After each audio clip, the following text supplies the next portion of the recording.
Welcome back, degenerates, to Place Your Bets. I'm Tyler James. He's the one and only Eric Hansen. Together, we cover Notre Dame football, recruiting, and more for InsideNDSports.com on the Rivals Network. And we like to make prop bets and predictions for Notre Dame football. Our season-long competition on the Insider Lounge rewards the first-place subscriber with a free 12-month extension of their subscription, and second place gets 6 free months. There's a thread that's always available to submit your picks listed in the video description below.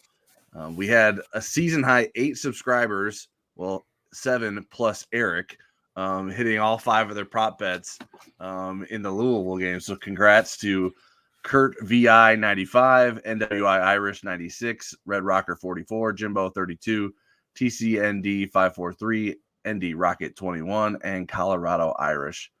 Like I mentioned, Eric, you were one of the people to get all 5 right. Are you worried that the bye week maybe ruined your hot streak? See, yes, I am, because I was like making a really stupid answer with one of these, and now I'm going to have to rethink my answer and go conservative. I thought I would be in desperation mode. I have not been paying attention to how well I've been doing. You could have cheated me and said, "Oh, you didn't get any of them," and I wouldn't have known any different.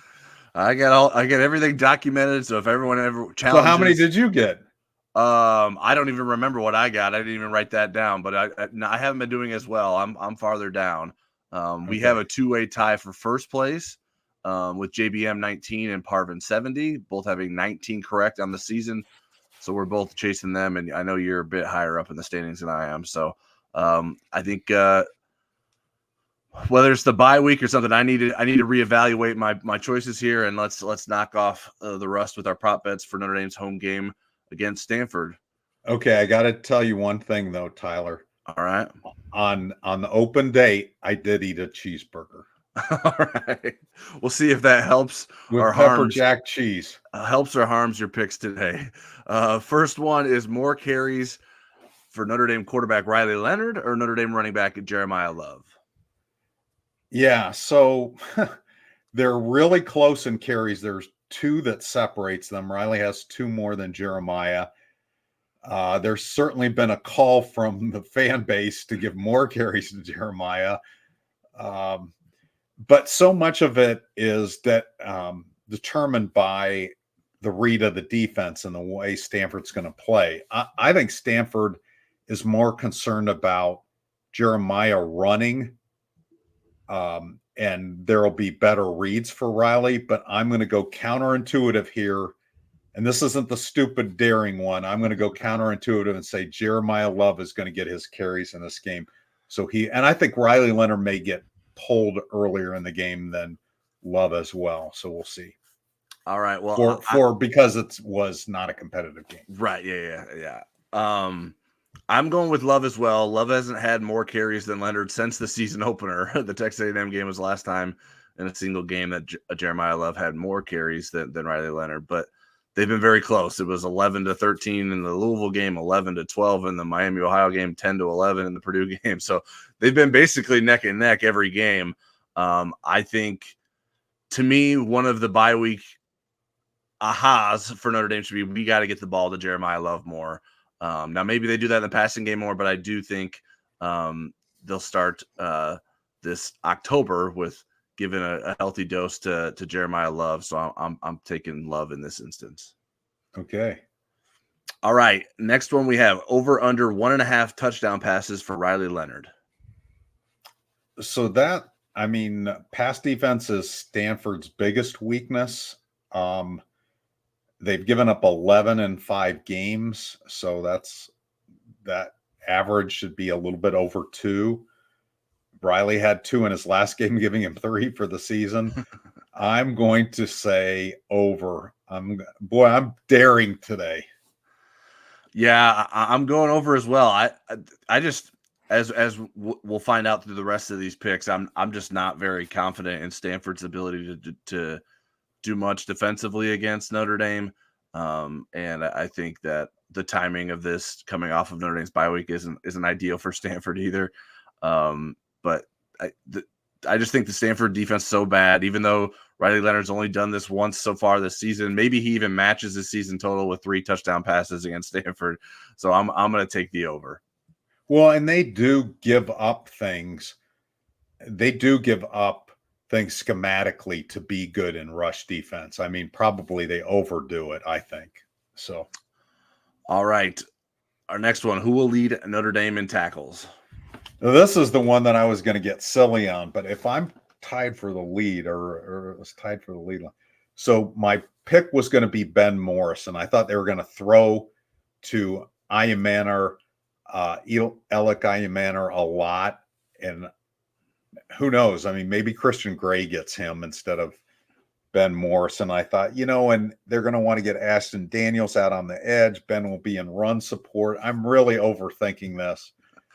But, Kaiser was hurt last week. He's back. And there's so much parity with once you get past Kaiser and Bowen, it's like 8 guys that are between 16 and 18 tackles. So I'm going to change my pick from Ben Morrison, and I'm going to go with Drake Bowen. Man, we're on the same page with this. So I don't know. I don't know if that's good news for me or bad news for you. It's good news for you.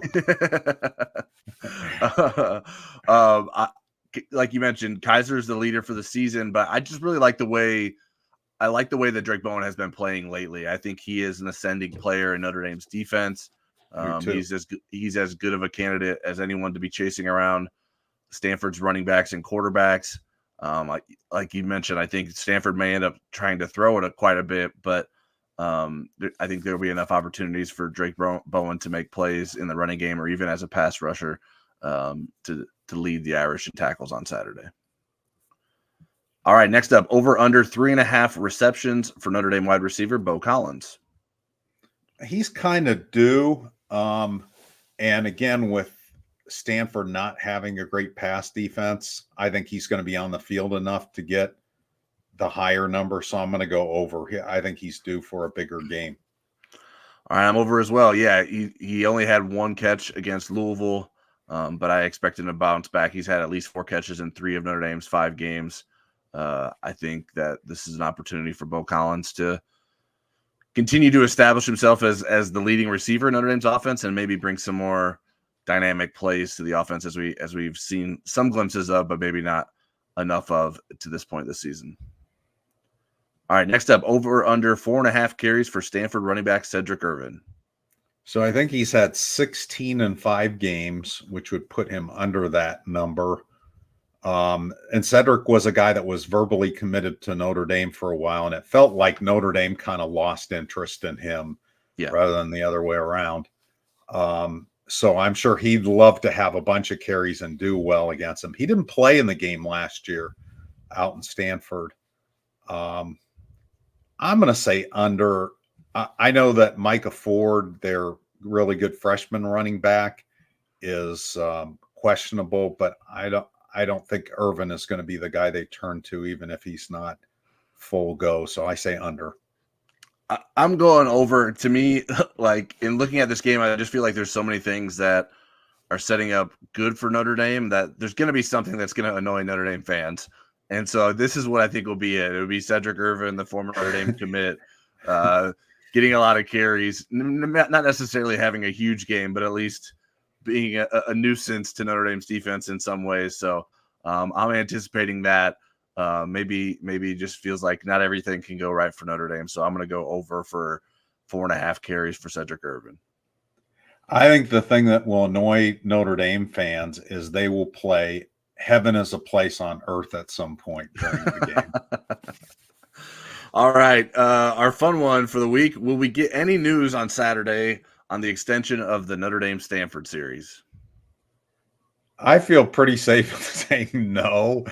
I don't know why they would time it to the game. And it feels like that the holdup there is whether Stanford counts as ACC games or whether this is something unto itself like it has been before they joined the ACC. I think Notre Dame would like that to count against their, 5 a season commitment to ACC games. I think that's probably what's holding it up.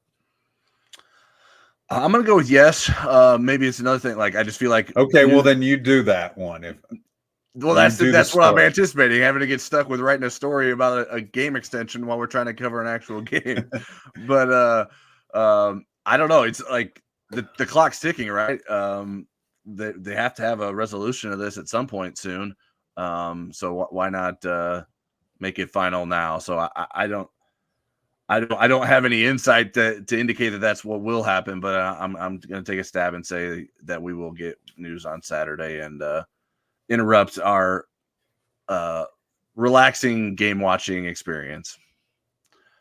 All right. Lastly, our final score prediction for Notre Dame Stanford.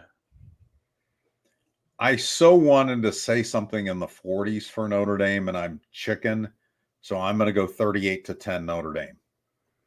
All right. Well, I dared to go where you were not willing to go. I went Notre Dame 42, Stanford 13. So pretty similar scoring margin, but I went with a little higher points on both ends. So, all right. Well, we'll see how we do. That is it for Place Your Bets. Best of luck to everyone on their predictions, and enjoy another Saturday of college football. And we will be back here on YouTube after the game with our post-game takeaways.